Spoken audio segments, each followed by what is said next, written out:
Hello friends, welcome back to angels learning.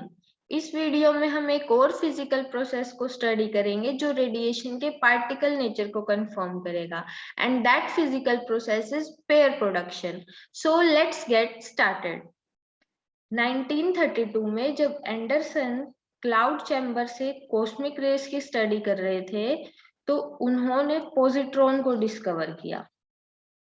Positron ये electron का anti particle है जिसके पास इलेक्ट्रॉन जितना ही मास है बट उसके इक्वल एंड अपोजिट चार्ज है।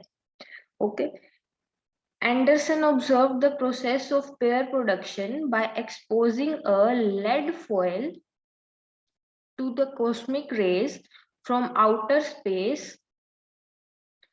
which contained highly energetic X-rays। जब ये energetic X-rays फॉयल से पास हुई तो रेडिएशन के फोटॉन्स डिसअपियर हुए और एक pair of particle and antiparticle produce हुआ, that is electron and positron.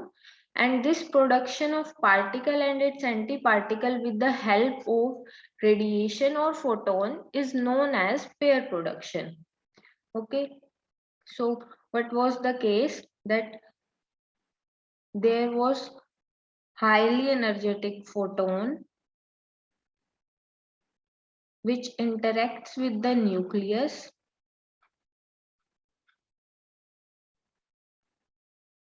this is incoming photon of X-rays. It interacts with nucleus and disappears and produces an electron and positron. Okay, this phenomena of pair production cannot be explained with the help of non-relativistic quantum mechanics. That's why relativistic quantum mechanics was used to explain this. It should be noted that here presence of nucleus is necessary to occur the pair production because it helps to conserve energy and momentum. Okay. Now, pair production तभी होगा जब यहाँ nuclear present होगा। अब nucleus नहीं होगा तो इस प्रोसेस के लिए मोमेंटम कंजर्व नहीं होगा और इसी वजह से पेयर प्रोडक्शन कभी भी फ्री स्पेस में नहीं होता।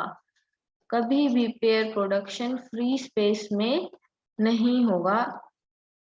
ओके, अब देखिए जैसे ही जो पॉजिट्रॉन होता है उसकी लाइफ टाइम बहुत कम होती है, तो वो जैसे ही पेयर प्रोडक्शन से पॉजिट्रॉन जनरेट होता है तो वो मैटर से जब पास करते टाइम इलेक्ट्रॉन के साथ कोलाइड करके एक हाइड्रोजन लाइक एटम यानी पॉजिट्रोनियम बना लेगा।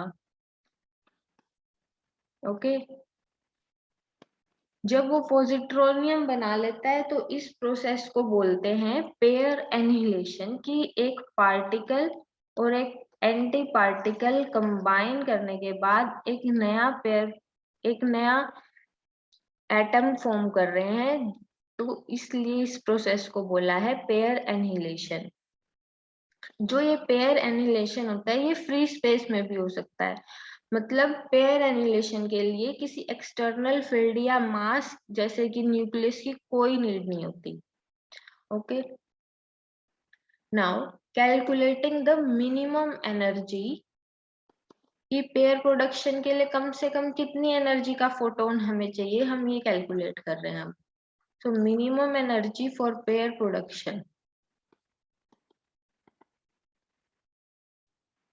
देखो अब हमने देखा था कि एक इनकमिंग फोटोन है वो न्यूक्लियस के साथ इंटरेक्ट करता है और एक इलेक्ट्रॉन और पॉजिट्रॉन जनरेट करता है। So applying energy conservation law hair first, suppose h nu is the energy of incoming photon and m and c square represent the rest mass energy of nucleus. Here nucleus is at rest. Okay, so after absorbing the photon, nucleus gets some kinetic energy, say kn. Its rest mass energy is mn c square.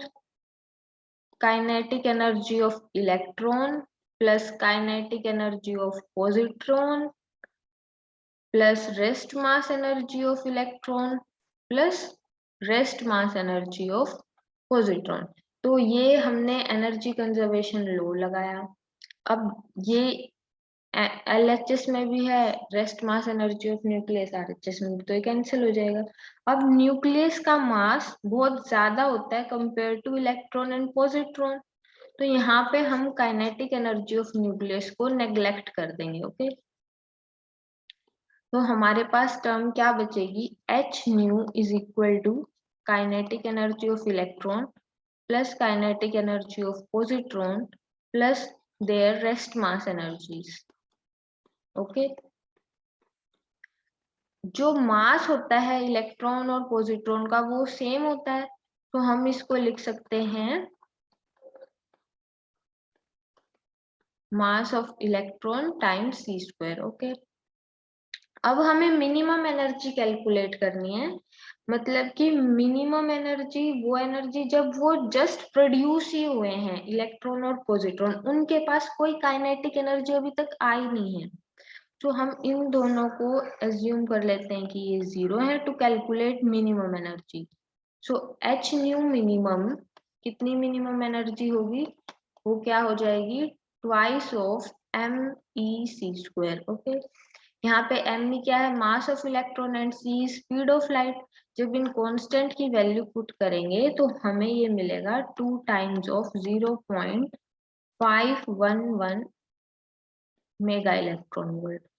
So this will be equal to 1.02 MeV। इसका मतलब ये है कि electron और positron का pair produce करने के लिए फोटोन के पास मिनिमम इतनी एनर्जी तो होनी चाहिए, तभी पेयर प्रोडक्शन होगा। Okay friends, so that's all for today's video. Thank you. Keep watching Angels Learning.